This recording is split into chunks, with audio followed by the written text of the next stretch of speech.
7 रानियां थीं। राजा अपने गुरु के पास जा रहे थे। रास्ते में एक पनिहारी की लड़की मिली। उसने राजा से पूछा, आप रोज कहाँ जाते हैं? राजा ने कहा, मैं ज्ञान के लिए आश्रम जाता हूँ। पनिहारी की लड़की बोली, क्या आपने त्रिया चरित्र पढ़ा है? राजा कुमार ने नाम में सिर हिलाया। पनिहारी की लड़की हंसते हुए बोली, क्या फायदा ये सब पढ़ने का जब यही नहीं पढ़ पाए? राजा कुमार को बड़ा आश्चर्य हुआ कि वो अभी तक ये क्यों नहीं पढ़ा। राजा सीधे गया अपने गुरु के पास। गुरुजी प्यार से बोले, क्या हुआ राजकुमार, आप इतने गुस्से में क्यों हैं? राजकुमार ने गुस्से में कहा, आपने हमें अब तक त्रिया चरित्र क्यों नहीं पढ़ाया? गुरुजी बोले, क्योंकि इसमें बहुत खतरा है, इससे आपकी जान भी जा सकती है। राजा बोले, आप उसकी चिंता मत कीजिए, मैं ये देख लूंगा, आप बस मुझे ये पढ़ाइए, मुझे पढ़ना है। अब गुरुजी उन्हें कैसे मना कर सकते थे? वो बोले, ठीक है। पूरे 1 साल बाद गुरुजी बोले, अब आपकी पढ़ाई पूरी हो गई है, अब आप जा सकते हैं। साथ ही उन्होंने एक सुपारी दी और कहा, आप इसे मुंह में रख लेना। आपके ऐसा करने से आपको कोई भी नहीं पहचान पाएगा, परंतु आप सबको पहचान सकेंगे। जब सब सो गए तो रात को 12 बजे अपने राज्य के पूर्व दिशा में सुपारी मुंह में रखकर खड़ा हो गया। थोड़ी देर खड़ा रहने पर उसने देखा कि वही पनिहारी की लड़की जिसने उनसे ये सब पढ़ने को कहा था, वह लड़की मंदिर के निकट बनी एक कुटिया में चली गई। राजा चुपके से देखने लगे कि ये क्या कर रही है। उसने देखा कुटिया के अंदर एक साधु बैठा है। उसे देखते ही गुस्से से बोला, तुम्हें आने में इतनी देर क्यों लगी? लड़की बोली, मेरा पति मुझे लेने आया है, अपने पति को सुलाने के बाद मैं आपके पास आई हूँ, इसीलिए देर हो गई। इतना सुनते ही साधु ने उसकी खाने की थाली को एक तरफ फेंकते हुए कहा, जब तुझे उसके साथ रहना है तो मेरे पास क्यों आई है? वह लड़की बोली, नहीं साधु महाराज जी, मैं उसके साथ नहीं रहना चाहती हूँ, जो भी है बस आप ही हैं। उसकी बात सुनकर साधु ने कहा, ठीक है, यदि तू चाहती है मैं तेरी बात का विश्वास करूँ तो ले ये चाकू, जा अपने पति का सिर काट ला। लड़की बिना कुछ सोचे उस चाकू को लेकर घर आई और सोते हुए पति का गला काट के मार दिया। फिर उसका सिर लेकर साधु के पास आ गई। साधु ने जैसे ही देखा वो उसे धक्के मारकर अपनी कुटिया से निकाल दिया और बोला, जो औरत 7 फेरे लेने के बाद अपने पति की नहीं हुई वह मेरी क्या होगी? अपना चेहरा कभी मत दिखाना। अब मरता क्या न करता, वह अपने पति का सिर लेकर वापस आई और उसके धड़ से सिर को जोड़ के रख दिया। सुबह उठकर जोर जोर से रोने लगी, पता नहीं कौन मेरे पति को मार गया। जब लोग उसके पति को ले जाने लगे तो वह कहने लगी कि मैं इनके साथ सती हो जाऊंगी, क्योंकि इनके अलावा अब मेरे जीवन का कोई अस्तित्व नहीं रह गया है। ये सुनते ही राजा को हंसी आ गई। वो जोर से हंसते हुए बोले, त्रिया चरित्र जाने नहीं कोई, पति मार के सती हुई। पनिहारी की लड़की समझ गई और वह राजा से बोली, हे राजा, तुम मुझे बोल रहे हो, जहाँ भी जाना चटाई झाड़ कर ही बैठना। रात को फिर राजा उसी चौराहे पर खड़ा हो गया तो उसने देखा कि उसकी 7 पत्नियां अपने हाथ में खाने से भरी थाली लेकर उसी कुटिया की तरफ जा रही हैं। राजा को रानियां पहचान नहीं पाई और उसे चौराहे पर खड़ा देख बोली, ये लड़का इधर आ, थोड़ा ये थालियां उस कुटिया तक पहुंचा दे। राजा ने बिना कुछ कहे जैसा उन्होंने कहा वैसे ही किया। वो उसी साधु के पास गई और साधु से कहा, इसने मेरी मदद की है, इसीलिए इसको आज रात यहीं रहने की व्यवस्था कर दीजिए। साधु ने अपने एक चेले को इशारा किया और वह राजा को लेकर एक कमरे में गया जहाँ सिर्फ एक चटाई बिछी हुई थी। राजा चटाई पर बैठने वाला था कि उसे पनिहारी की लड़की की बात याद गई। राजकुमार ने सोचा, मैं एक राजकुमार हूँ, फिर भी आज रात यहीं रुकने के लिए मुझे एक चटाई पर सोना होगा, क्यों न एक बार उस पनिहारी की बात मान। ये सोचते हुए उसने चटाई झाड़ने के लिए उठाई। चटाई हटाते ही उसके होश उड़ गए, क्योंकि चटाई के नीचे कुआं था। राजा ने मन ही मन उस पनिहारी का शुक्रिया किया और उस कुएं में झांक के देखा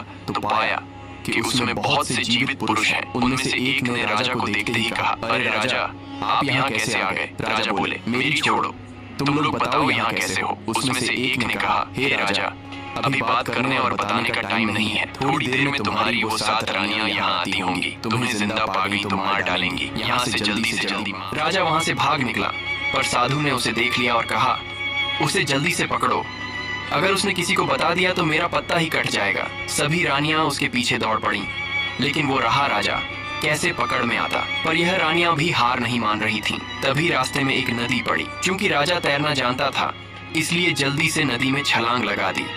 नदी गहरी थी, ऊपर से रानियों को तैरना नहीं आता था, इसलिए वो इस पार ही रह गईं। राजा जब नदी पार कर उस पार गया तो जोर से हंसा, जिससे राजा के सोने के दांत। इधर रानियां दौड़ती हुई साधु के पास आईं और बोली, वो तो भाग गया, देखिए कहाँ है। साधु ने अपनी जादू की पोटली में देखा तो पाया कि वो राजा तोता बन गया है। रानियां बोली, अब क्या करेंगे? साधु बोला, कोई नहीं, ऐसा करो कि पूरे राज्य में घोषणा करवा दो कि जो कोई तोता लेके आएगा उसे 5 अशर्फियां दी जाएंगी। रानियों ने वैसे ही किया। बहेलिया जंगल से तोता पकड़ के लाते और रानी उन्हें मारने लगी। इधर राजा एक गोंद के पेड़ पर रहने लगा। जिस पेड़ पर रहता था उस पर पहले से 15 तोते रहते थे।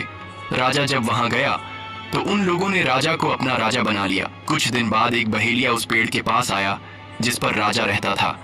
उसने देखा कि इतने सारे तोते इस पेड़ पर रहते हैं। बहेलिया ने सोचा, अगर मैं सभी तोते को लेकर रानी के पास जाऊंगा तो मैं एक ही दिन में मालामाल हो जाऊंगा। लेकिन समस्या यह थी कि उन तोतों को एक साथ पकड़ना मुश्किल था, इसलिए उसने एक योजना बनाई। जब सुबह के समय सभी तोते दाना की खोज में चले गए तब बहेलिया ने उस पेड़ की डाली को थोड़े थोड़े जगह से काट दिया, जिससे गोंद पूरे पेड़ पर फैल गया। रात के समय जब सभी तोते आए और बैठे तो उस पेड़ में ही चिपक गए। सब बोले, अब क्या करें?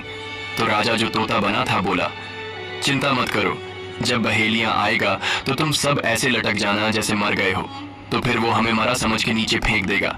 जब सबको नीचे फेंकेगा तो एक साथ सभी उड़ जाना। सभी ने कहा, ठीक है। जैसे ही बहेलिया आया सभी तोते उल्टा लटक गए। बहेलिया को लगा कि इस जगह पर पूरी रात रहने से सभी तोते मर गए। उसे बड़ा दुख हुआ कि एक तो पैसा भी नहीं मिला और ऊपर से तोते मरने का पाप भी लग गया। वो पेड़ पर चढ़ा और सभी तोते को गोंद से निकाल निकाल के नीचे फेंकने लगा। राजा को छोड़ के जब सभी तोते नीचे आए तो वो एक साथ उड़ गए। जैसे ही वो उड़े उन्हें ध्यान आया कि राजा तोता तो है ही नहीं। उनमें से कुछ ने कहा, चलो चलते हैं, राजा को हमारी मदद की जरूरत है। कुछ ने कहा, नहीं, राजा बुद्धिमान है, उन्हें कुछ नहीं होगा, वो सब देख लेंगे। इधर बहेलिया ने जब देखा कि सभी तोते उड़ गए तो उसे समझ आ गया कि ये सब नाटक कर रहे हैं।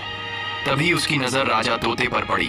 वो बोला, कोई नहीं, इतनी मेहनत का कुछ तो फल मिलेगा, मैं इसे लेकर रानी के पास जाऊंगा।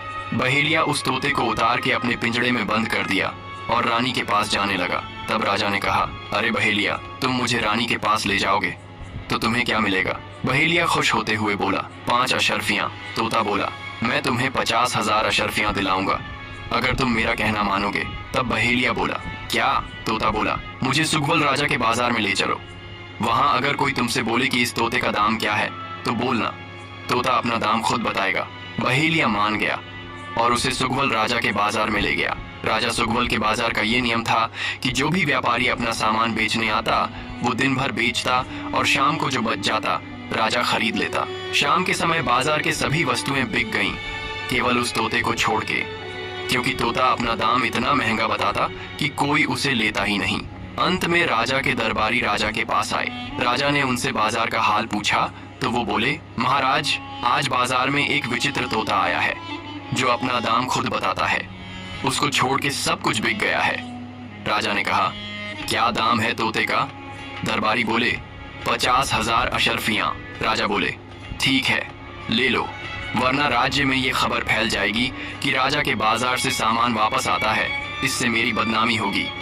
परंतु उस तोते को खरीदने मैं खुद जाऊंगा। राजा रथ पर सवार होकर चल पड़ा। बहेलिया के पास पहुंचे और बोले, बताओ बहेलिया, तोते का दाम। बहेलिया के तो पसीने छूट गए। वो हाथ जोड़ के बोला, महाराज, तोता अपना दाम खुद बताएगा। राजा के तोते से कहा, बताओ तोता अपना दाम। तोता बोला, 50,000 अशर्फियां। राजा मान गया और तोते को लेकर राज दरबार में आ गया। पूरे राज्य में ये खबर फैल गई कि राजा ने एक तोता खरीदा है जो 50,000 अशर्फियों का है। सभी राज्य दरबार में उसे देखने आए। ये बात साधु और रानियों को भी पता चल गई। रानियां बोली, अब क्या करें? साधु बोला, अब एक ही उपाय है, मैं तबला बजाना सीखता हूँ और तुम लोग नाचना सीख के चलो राजा के पास और उन्हें खुश करके इस तोते को मांग लेंगे, क्योंकि उनके राज्य और उनके बिना इजाजत के हम तोते तक नहीं जा सकते हैं। उन्होंने अपनी सहमति जताई और काम में लग गईं।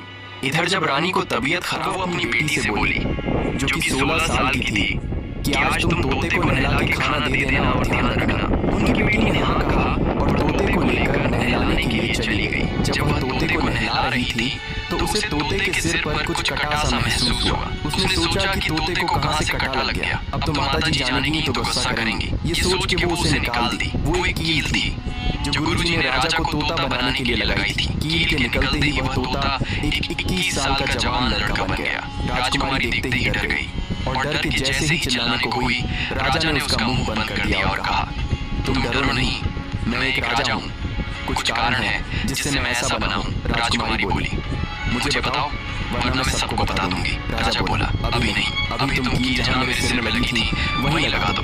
जब सब सो जाएंगे तब इसे निकालना, मैं फिर तुम्हें सब कुछ बताऊंगा। राजकुमारी को उसकी बात अच्छी लगी, वो उसे वापस तोता बना दी। रात को जब सब सो गए तो राजकुमारी उसे फिर से लड़का बना दी। राजा ने सब कुछ बता दिया, इसलिए वो उससे दोस्ती कर अब हर रोज राजकुमारी और राजकुमार बात करने लगे। उनकी दोस्ती प्यार में बदल गई। एक दिन दरबार में एक पत्र आया। राजा ने मंत्री से पढ़ने के लिए बोला। मंत्री पढ़ने लगा, मेरे प्रिय दोस्त, मैं अपने 4 राजकुमारों को तुम्हारे पास भेजूंगा।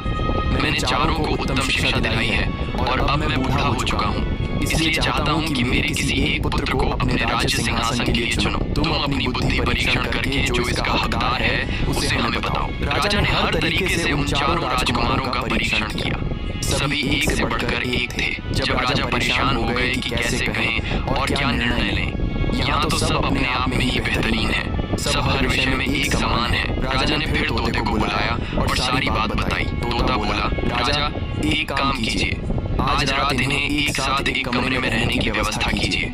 2 दिन बाद मैं बताऊंगा। जब रात को चारों राजकुमार एक साथ खाना खा के सोने गए तो आपस में बात करने लगे। पहला राजकुमार बोला, अरे भाई, खाना खा के मजा ही आ गया, पर अगर पके धान का चावल और दही मिल गया होता तो मजा आ जाता। तोता उनके कमरे के बाहर खिड़की पर बैठ के उनकी बातें सुन रहा था। तभी दूसरा राजकुमार बोला, अरे भाई, मुझे इतना कुछ नहीं चाहिए, मुझे तो बस एक रात के लिए राजा की राजकुमारी के साथ सोना है। तो तीसरा बोला, अरे बाप रे, राजा ने सुन लिया ना तो जान से मार देगा। मुझे इतना भरी कोई इच्छा नहीं है, मैं तो बस ये चाहता हूँ कि कोई वाराणसी से बना पान खिला दे। तो चौथा बोला, मुझे तो नींद ही नहीं आती, कितना दिन हो गया, मैं चाहता हूँ 4 बड़े और कोमल गद्दे पर सो जाऊं। चारों अपनी अपनी बात करके सो गए। अगली सुबह तोता ने राजा से उनकी इच्छा अनुसार सामग्री तैयार करने को कहा। रात को उनकी इच्छा अनुसार किया गया। सब बहुत खुश हुए। अगली रात को तोता उनके कमरे की खिड़की पर बैठ के उनकी बातें सुनने लगा। पहला राजकुमार बोला, क्या यार, राजा कैसा दही खिला दिया, दही में दूध था। तो दूसरे ने कहा, तुम्हें पता है, रात को मैं ही किनारे सो के गुजार दिया, क्योंकि राजा की लड़की से मुझे तेली जैसा बदबू आ रहा था। वहीं तीसरा बोला, अरे यार, ये तो छोड़ो, मेरी तो इच्छा ही छोटी थी, पर राजा ने वो भी पूरी नहीं की। चौथा अपनी पीठ दिखाते हुए बोला, तुम सबको अपनी अपनी पड़ी है, ये देखो मेरी पूरी पीठ ही छिल गई है। गद्दे के नीचे बाल था शायद। तोते ने राजा से सब बताया। राजा ने दही जमाने वाली को बुलाया और पूछा तो वो बोली, मुझे माफ कर दीजिए राजा जी, उस समय मैं अपने बच्चे को दूध पिला रही थी, मेरे स्तन से निकलकर एक दूध दही में गिर गया। फिर राजा रानी के पास गया और पूछा तो रानी बोली, अपने मंत्री जो जात के तेली हैं, उनकी पुत्री के साथ राजकुमारी की मित्रता है। फिर राजा ने बनिहारी को बुलाया। वो बोला, महाराज, इसमें मेरा कोई दोष नहीं है, मैं तो उसी दिन के पत्ते का पान बनाया था, इसमें पान का पत्ता लाने वाले का दोष है। राजा ने उसे बुलाया तो वो बोला, महाराज, पत्ता तो उसी दिन तोड़े थे, लेकिन सफर दूर होने के कारण अगले दिन पहुंचे हैं। उसके बाद राजा उस घर में गए जहां चौथा राजकुमार सोया था। उस पर बिछे गद्दे को बहुत बारीकी से देखा तो पाया कि सबसे नीचे वाले गद्दे में एक बाल लगा है। राजा ने तोते से कहा, तब क्या किया जाए?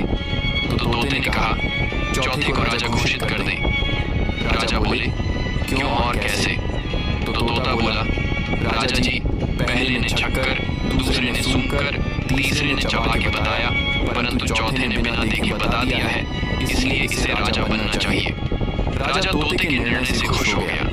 इधर जब साधु और राजा की रानियों ने नाचना गाना सीख ली तो वह भी गई राजा सुग्वल के दरबार में आए और कहा, महाराज, हम आपको अपनी कलाकारी प्रस्तुत करना चाहते हैं, हमें इजाजत दीजिए। राजा ने इजाजत दे दी। सभी रानियां और वो साधु नाच गान करने लगे। इधर तोते को जब पता चला तो वो समझ गया, इसलिए राजकुमारी को अपने पास बुलाया और बोला, राजकुमारी, आपके पिता के दरबार में जो मुझे मारना चाहते हैं, वो अपनी कला से आपके पिता को प्रसन्न करके मुझे मांगेंगे। राजकुमारी बोली, नहीं, मैं बिल्कुल नहीं दूंगी। तब तोता बोला, आपको देना पड़ेगा, क्योंकि अगर आप पिता की बात का मान नहीं रखोगी तो जग हंसाई होगी। राजकुमारी बोली, परंतु तुम चिंता मत करो, राजा जब तुमसे हमें मांगेंगे तो पहले मना कर देना, लेकिन जब गुस्से में मांगेंगे तो तुम भी गुस्से में मेरा पिंजरा आंगन में फेंक देना, मैं अपनी जान बचा लूंगा। वही बात हुई भी। जब नाच गान से साधु और रानियों ने राजा को खुश किया तो राजा बोले, कहो क्या चाहिए। साधु बोला, महाराज मुझे वो तोता चाहिए जो आपके राजमहल में रहता है। राजा बोले, अरे ये कैसी छोटी सी चीज मांग रहे हो, कहो तो सोना चांदी ये तुम्हें तौल दूं, तोता तो बहुत ही कम पैसे का है। साधु बोला, नहीं महाराज मुझे बस वही चाहिए।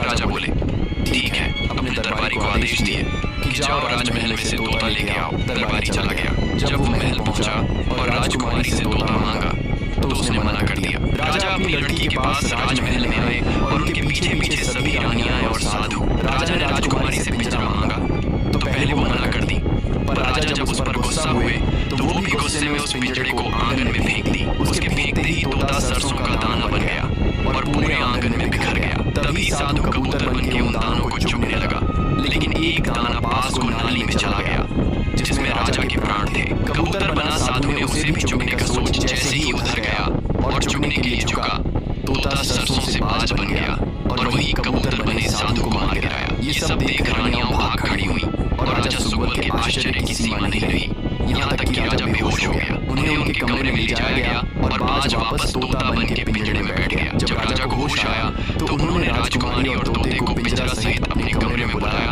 और राजकुमारी से बोले कि सच सच बताओ ये सब क्या था। राजकुमारी बोली, पिताजी इससे पहले मैं आपको बताऊं, आपको मैं कुछ दिखाना चाहती हूँ। राजा ने कहा, ठीक है फिर दिखाओ। राजकुमारी ने तोते को पिंजरे से निकाल उसके सिर से कील निकाल दी। कील निकलते ही तोता राजा में परिवर्तित हो गया। अब तो राजा को और आश्चर्य हुआ। उन्होंने तोते से सारा माजरा पूछा तो राजा ने शुरू से अब तक जो कुछ हुआ वो बता दिया।